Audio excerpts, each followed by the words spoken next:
কিছু টপিক আছে যেগুলো বেসিক না জানলে এমসিকিউ আনসার করা খুবই টাফ, একদম দুর্বোধ্য বলতে পারো। ঠিক আছে?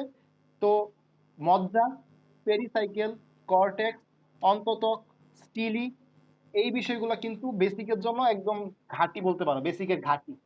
ঠিক আছে? তুমি যদি এগুলো না পারো তো তোমার এমসিকিউ শেষ।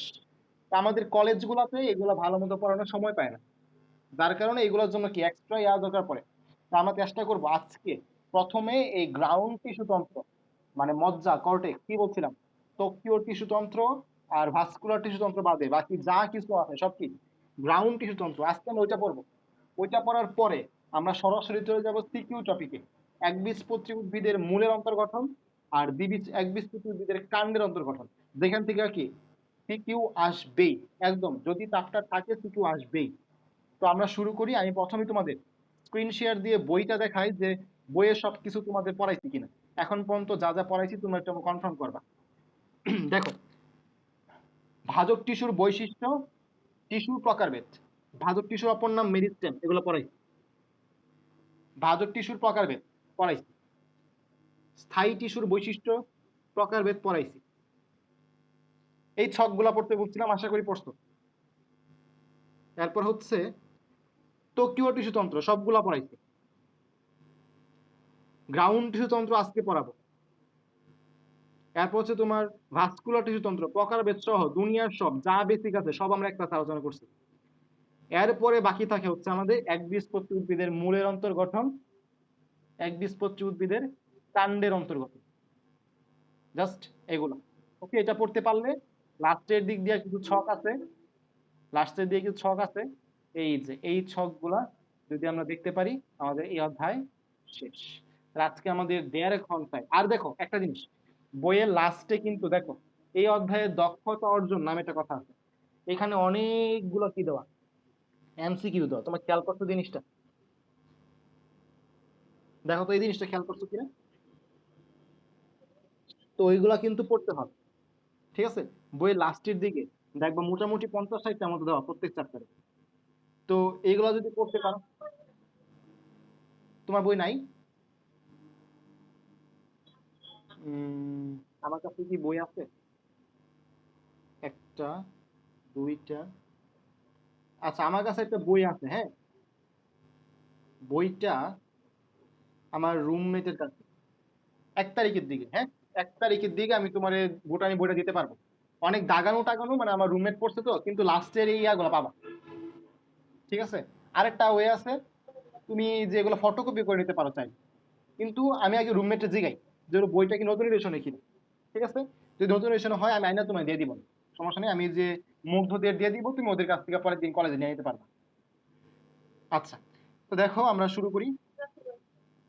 আর আপাতত পিডিএফ আছে, পিডিএফ থেকে দেখা জাস্ট রিভাইজ দিতে পারবা, পরে বই পড়ার জন্য আমি বইটা দিয়ে দিব। আর আজকে আমাদের শুরু হচ্ছে গ্রাউন্ড টিস্যু তন্ত্র থেকে। ওকে, গ্রাউন্ড টিস্যু তন্ত্রের মধ্যে কি বলছিলাম, আমাদের ত্বক আর ভাস্কুলার টিস্যু তন্ত্র বাদে যা কিছু সব কি গ্রাউন্ড টিস্যু তন্ত্র। একটু খেয়াল করো, গ্রাউন্ড টিস্যু তন্ত্রের অপর নাম কি দিছে, আদি টিস্যু তন্ত্র। তো বিষয়টা হচ্ছে, আদি বলতে ইংলিশে দেখো কি লিখছে, আদির ইংলিশ কি লিখছে দেখো, ফান্ডামেন্টাল। খেয়াল করছো? আদির ইংলিশ লিখছে কি ফান্ডামেন্টাল। আমাদের কিন্তু এই ইংলিশটা লিখতে ভুল করতে, মানে আমাদের বইয়ে বলতে পারো এটা একটা অনুবাদগত ভুল, মানে সরাসরি ভুল না, তুমি এটাকে কি বলতে পারো, অনুবাদগত ভুল। কেমন ভুল একটু ব্যাখ্যা করি, খেয়াল করো। আমরা জানি যে গ্রাউন্ড টিস্যু তন্ত্রর বাংলা হচ্ছে, গ্রাউন্ড মানে হচ্ছে ভিত্তি, তাহলে ভিত্তি টিস্যু তন্ত্র। গ্রাউন্ড টিস্যু তন্ত্রের বাংলা হচ্ছে ভিত্তি টিস্যু তন্ত্র। এর অপর নাম কি দিচ্ছে, এর অপর নাম হচ্ছে আদি টিস্যু তন্ত্র। এখন আদি টিস্যু তন্ত্র বললেই অনেকে বুঝেন যে কেন এর নাম আদি, কিন্তু তুমি যদি এর ইংলিশটা খেয়াল করো, ফান্ডা, ফান্ডামেন্টাল বানান কি জানো? ফান্ডামেন্টাল মানে হচ্ছে এফএন, ফান্ডামেন্টাল। ফান্ডামেন্টাল মানে হচ্ছে মৌলিক, অনেকেই জানো না, বা মানে মোট কথা হচ্ছে যেটা দরকারি, একদম প্রয়োজনীয়, যেটা ফান্ডামেন্টাল। তো দেখো, একটা উদ্ভিদ যদি গঠন হতে হয় কি সবচেয়ে বেশি দরকারি, বা একটা বিল্ডিং যদি দরকারি, একটা বিল্ডিং যদি তুমি তৈরি করতে চাও, আগে কি তুমি বিল্ডিং এর গ্রাউন্ড ফ্লোর তৈরি করবে না? এয়ারপোর্ট অথবা তুমি বিল্ডিং তুমি উপরে আস্তে আস্তে উঠাবা, ঠিক কিনা? আগে হচ্ছে বিল্ডিং এর গ্রাউন্ড ফ্লোর, তারপর হচ্ছে উপরের গুলা। গ্রাউন্ড ফ্লোর যদি ঠিক মতো তৈরি না হয় তাহলে উপরের বিল্ডিং কি টিকবে না। তাহলে এইটা যদি হয় আমাদের গ্রাউন্ড ফ্লোর, আগে কি তৈরি হবে? Ground floor. তাহলে গ্রাউন্ড ফ্লোরকে আমি বলতে পারি অন্যান্য ফ্লোরের তুলনায় সে আদি। কি বলতে পারি? গ্রাউন্ড ফ্লোরটা অন্যান্য ফ্লোরের তুলনায় কিছুটা হলেও আদি বা প্রাচীন। কারণ কি? তাকে আগে তৈরি করা হয়েছে। দেখো তো, উদ্ভিদে কি বেশি প্রয়োজন? তার গ্রাউন্ড বা ভিত্তিটা বেশি প্রয়োজন। যে ভিত্তি আগে তৈরি হবে, আর এটাই কি তার সবচেয়ে বেশি প্রয়োজন, মৌলিক বা ফান্ডামেন্টাল। তাই উদ্ভিদের যেই টিস্যুতন্ত্র সবচেয়ে বেশি প্রয়োজন, সবচেয়ে বেশি মৌলিক, তার নাম কি? গ্রাউন্ড টিস্যুতন্ত্র বা আদি টিস্যুতন্ত্র। কথাটা ক্লিয়ার? দেখো তো। ওকে, এখন দেখো, আমি তোমাদের স্থায়ী টিস্যু পড়াইছিলাম না কয়েকটা? স্থায়ী টিস্যুর মধ্যে সরল পড়াইছিলাম। সরল, জটিল আর নিঃস্রাব্য, তিনটা ছিল। তো স্থায়ী টিস্যুর মধ্যে যেটা হচ্ছে সরল, তার উদাহরণগুলো কি কি মনে ছিল? মনে আছে? প্যারেন কাইমা, কোলেন কাইমা, আর হচ্ছে স্ক্লেরেন কাইমা। আচ্ছা, আমি কি তোমাদের এদের দৃঢ়তা সম্পর্কে বলছিলাম যে কোলেন কাইমা আর স্ক্লেরেন কাইমা হচ্ছে তোমার সবচেয়ে বেশি দৃঢ়, আর প্যারেন কাইমা হচ্ছে কম দৃঢ়? আমি যদি বলি দৃঢ়তার দিক দিয়ে এটা হচ্ছে এক্স, এটা হবে 2x, এটা হবে 3x। পাওয়ারের দিক দিয়ে এক্স যদি হয় পাওয়ার, যেটা কোলেন কাইমা হচ্ছে 2x পাওয়ারফুল, স্ক্লেরেন কাইমা হচ্ছে 3x পাওয়ারফুল। দেখো, এরা কি উদ্ভিদের দৃঢ়তা দেয়? এরা উদ্ভিদে কি করে? দৃঢ়তা দেয়। আবার তুমি অন্যভাবে বলতে পারো, গ্রাউন্ড টিস্যু উদ্ভিদের কি করে? গ্রাউন্ড টিস্যু উদ্ভিদে কি করে? দৃঢ়তা দেয়। তুমি এটা বলতে পারো না গ্রাউন্ড টিস্যু আর কিছু না, এগুলা দিয়েই গঠিত? বলতে পারো কিনা? বলতে পারো? আচ্ছা, এখন দেখো, এই টিস্যুর উৎপত্তি কি? মানে গ্রাউন্ড টিস্যু তন্ত্রের উৎপত্তি কোনটি থেকে? আমাদের বই একটা লাইন আছে যে পেরিব্লেম, পেরিব্লেম নামক ভাজক টিস্যু হতে এই টিস্যুতন্ত্রের উৎপত্তি। এই টিস্যুতন্ত্রের মজার বিষয় হচ্ছে আজকে প্রত্যেকটা লাইনই ব্যাখ্যা করার মতো। গ্রাউন্ড টিস্যুতন্ত্রের প্রত্যেকটা লাইন ব্যাখ্যা করার মতো। তোমরা দেখবা এক পৃষ্ঠা পড়তে প্রায় কম করে হলো 40 মিনিট লাগবে। পৃষ্ঠা নাম্বার 263, এই একটা পৃষ্ঠা পড়তে কমপক্ষে 40 মিনিট লাগবে, সাথে 264 পৃষ্ঠাও আছে। একটু দেখো তোমরা মিলাইয়া, যে 40 মিনিটের কমে শেষ করা কষ্ট। আচ্ছা দেখা, তো পেরিব্লেম নামক ভারত টিস্যু হচ্ছে এই টিস্যুতন্ত্রের কি উৎপত্তি। তো পেরিব্লেম মানে কি? পেরিব্লেম মানে কি? আমি তোমাদের একটা কথা বলছিলাম, ব্লেম মানে কি? ব্লেমা মানে কি? কভারিং বলছিলাম। ব্লেমা মানে হচ্ছে কভারিং। ওই যে বলতো কই পাইছিলাম আমরা এটা? এপিডার্মিস আর এপিব্লেমা। এপিডার্মিস হচ্ছে কাণ্ডের আর কি পাতার ত্বক, আর এপিব্লেমা হচ্ছে মূলের ত্বক। তো ব্লেমা মানে হচ্ছে কভারিং, কভার করে রাখে। পেরি মানে কি? চারপাশে।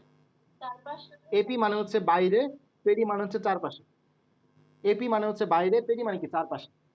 তো চারপাশে কভারিং হিসেবে থাকে এমন ভাজক টিস্যু যারা, চারপাশে কভারিং হিসেবে থাকে এমন ভাজক টিস্যু যারা, সেখান থেকে কি তৈরি হয়েছে? গ্রাউন্ড টিস্যু তৈরি হয়েছে। খেয়াল করো, খেয়াল করো, একটা উদ্ভিদ উপরে উঠতেছে, হচ্ছে মূল, হচ্ছে কাণ্ড। তো কাণ্ডর মধ্যে আমরা কি দেখছি? যে মাঝখানের যে অংশগুলো, এগুলো কি? গ্রাউন্ড টিস্যু তন্ত্র। মাঝখানের অংশগুলো হচ্ছে গ্রাউন্ড টিস্যু। বাইরের এটা হচ্ছে ত্বক, আর ভিতরের জাইলেম ফ্লোয়েম এগুলো হচ্ছে কি? ভাস্কুলার টিস্যু তন্ত্র। তাহলে মাঝখানে যেগুলো আছে এগুলো কি? গ্রাউন্ড টিস্যু তন্ত্র। আচ্ছা, মাঝখানের জিনিসগুলো আসলে কই থেকে উদ্ভব হয়েছে? এইভাবে চারপাশ থেকে জিনিসপত্র যাইয়া এই মাঝখানে জিনিসটা তৈরি করছে। তো চারপাশে যত ভাজক টিস্যু ছিল সব মাঝখানে জমা হয়ে কি তৈরি করছে? কি তৈরি করছে? গ্রাউন্ড টিস্যু তন্ত্র, যা উদ্ভিদের ভিত্তির জন্য দায়ী। যে তুমি কি বলতে পারো উদ্ভিদের ভিত্তিটা আসলে কই থেকে আসছে? চারপাশের ভাজক টিস্যু গুলা এক হয়ে তৈরি করছে, তার নাম কি? পেরি। চারপাশ মানে কি? পেরি। আর কভারিং মানে কি ব্ল্যামা, চারপাশের যত ভালো টিস্যু সব মিলা কি কি তৈরি করছে, গ্রাউন্ড টিস্যু তন্ত্র। পেরিব্ল্যাম থেকে গ্রাউন্ড টিস্যু তন্ত্রের উৎপত্তি শেষ। নেক্সট আমাদের যেই কি বলে বহিত্বক, বহিত্বক আসলে কার অংশ? বহিত্বক আসলে কার অংশ? ত্বকীয় টিস্যু তন্ত্রের অংশ। কিন্তু আমি যদি বলি অধতক, অধতক, অন্ততক, এগুলো আসলে কার অংশ? এইগুলা কিন্তু তোমার এই যে গ্রাউন্ড টিস্যু তন্ত্রের অংশ। ঠিক আছে? তো দেখো আমি একটা উদ্ভিদের একটা প্রস্থচ্ছেদ নেই, মনে করি এটা একটা উদ্ভিদ। এই উদ্ভিদের আমি প্রস্থচ্ছেদ নিব কোনটুকু, এই যে এইটুকু কাটলাম, এইটুকু কাইটটা একটু বড় করে দেখি, এই যে এই জায়গাটুকু আমি একটু বড় করে দেখতেছি, এই যে এই অংশটা পাইলাম, ঠিক আছে, বড় করে দেখলাম। তো এটার মধ্যে মাঝখানে আরেকটা অংশ আছে যার নাম হচ্ছে মজ্জা, ভিতরে মজ্জা আছে, মাঝখানে একটা অংশ আছে, আর এখানে এগুলা হচ্ছে কর্টেক্স। এগুলা কি কর্টেক্স, এই পুরাটা এইভাবে আছে, ঠিক আছে। আমি এখন যেগুলো গোল্লা গোল্লা দিতেছি এগুলো কি কর্টেক্স, পুরাটা জায়গায় কি এভাবে পূর্ণ। আর ভিতরে কি আছে, এখানে তোমার জাইলেম ফ্লোয়েম আছে, এগুলো হচ্ছে বড়গুলা হচ্ছে মোটাজাইলেম বা মেটাজাইলেম, ছোটগুলা হচ্ছে প্রোটোজাইলেম। আর এখানে কি আছে, ফ্লোয়েম আছে, ফ্লোয়েম আছে। এই যে এটা তো আমরা কি বললাম, কর্টেক্স, কর্টেক্সের উপর দিকে এখানে অধতক আছে, যদি এটা কাণ্ড হয়। আস্তে আস্তে খেয়াল করো কি কি বোঝাচ্ছি। এখানে আছে অন্ততক, অন্ততক আছে, এখানে আছে পেরিসাইকেল বা পরিচক্র। আস্তে আস্তে ক্লিয়ার হবে কি কি আছে, আগে পরিচয় দিই, পরে তুমি প্রত্যেকটা সম্পর্কে জানতে পারবা। তো আমি যদি এক কাজ করি, এইটুকু কাইটে নেই, ঠিক আছে, যেটুকু নীল কালার করলাম না, একটু কাটিয়ে নিয়েছি, নীল কালারটাও কি করতেছি, কাটিয়ে নিয়েছি। তো দেখো তো কেমন পাবা, এমন একটা অংশ পাবা না, এরকম গোল্লা, এরকম একটা অংশ পাবা না। এখন একটু বইয়ে ঢুকো তো, দেখো বই কিন্তু আমাদের এই যে এটাই দেওয়া আছে। এটা আসলে কিছু না, ওই যে আমরা যে অংশটা কাছে নিলাম এটা। কথা ক্লিয়ার? এটা কোনটা দেখো তো, এই জিনিসটা বুঝছো? আচ্ছা, এখন আমরা এখান থেকে মার্ক করার চেষ্টা করব কোনটা স্টিলি, কোনটা অন্ততক, আর কোনটা কি। একটু খেয়াল করো, একটু খেয়াল করো। আমি এখন যদি কোন কালার দিই, হলুদ কালার দিই, হলুদ কালার দিয়ে এটা সিল করি। আচ্ছা, দেখো অন্ততক মার্ক করার চেষ্টা করতেছি। অন্ততক বাহিরে যেটা, এই জায়গায় যদি কোনো ত্বক থাকে, মূলে থাকে না, কেন মূলে থাকে না তাও আলোচনা করবো, টেনশন নাই। যদি বাহিরে এখানে কোনো ত্বক থাকে, তার নাম হচ্ছে অধতক। অধ মানে কি নিচে, অধপতন মানে কি নিচে পতিত হওয়া, অধ মানে হচ্ছে নিচে কোনো কিছু। হ্যাঁ বলো।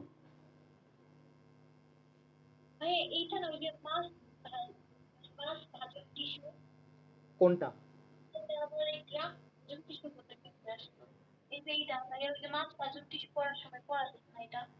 আচ্ছা আচ্ছা, শোনো, মাছ ভাজক টিস্যু তো ভাজক টিস্যুর প্রকারভেদ, আর এটা তো টিস্যু তন্ত্র।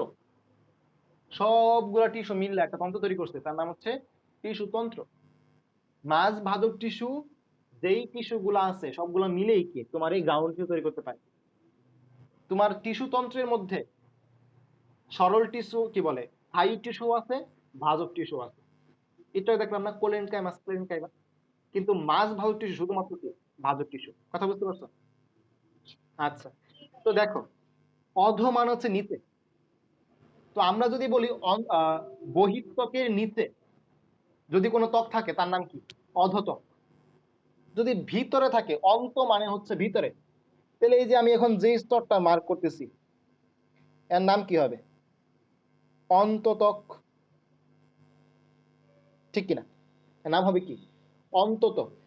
একটু খেয়াল করে দেখতে পাবা অন্ততকের নিচে একটা স্তর, অন্য কালার দিই, হলুদ কালার দিই, অন্ততকের নিচে একটা স্তর, এর নাম হচ্ছে পেরিসাইকেল বা পরিচক্র। পেরি মানে কি, পেরি মানে কিন্তু চারপাশে, পেরি মানে কিন্তু চারপাশে, চারপাশে যদি চক্রাকারে কিছু থাকে তার নাম কি পরিচক্র। কিসের চারপাশে? এই দেখো মজ্জা আছে মাঝখানে, মজ্জার চারপাশে, ভাস্কুলার বান্ডুলের চারপাশে। কথা বুঝতে পারছো? দুইটা জিনিস ফোকাস করার বিষয়। একটা হচ্ছে অন্ততক, আরটা হচ্ছে পেরিসাইকেল। অন্ততক পেরিসাইকেলের উপরে, পেরিসাইকেল ভিতরে। পেরিসাইকেল চারপাশে থাকে। কিসের চারপাশে? মজ্জার চারপাশে, ভাস্কুলার বান্ডলের চারপাশে। দেখো একটা জিনিস, স্টিলি নিয়ে একটা পরিচয় আছে আমাদের। দেখো, পেরিসাইকেল স্তর থেকে শুরু করে মূল ও কাণ্ডের কেন্দ্র পর্যন্ত অন্তঃস্টিলীয় অঞ্চলের বিস্তৃতি। স্টিলি জিনিসটা আসলে কি? স্টিলি আমাদের দুইটা ভাগ করা হয়েছে, এটা হচ্ছে বহিঃস্টিলি, একটা অন্তঃস্টিলি।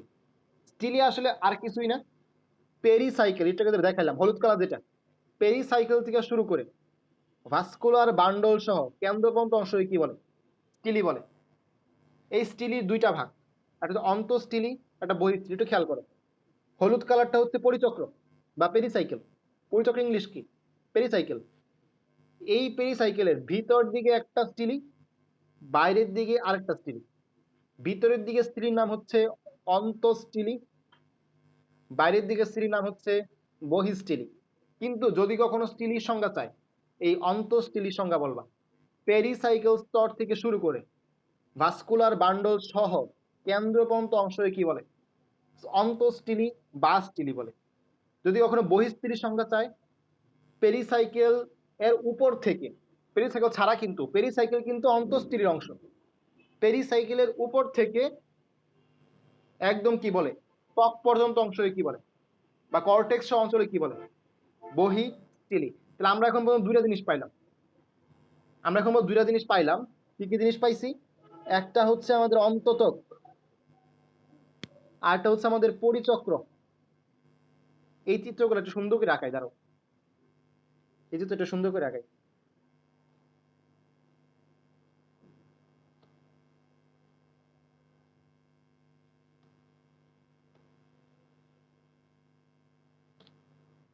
ওকে, মোটামুটি হয়েছে, ঠিক আছে। আচ্ছা, এখন আমি স্টিলি গুলো মার্ক করি। দেখো, এটা হচ্ছে আমাদের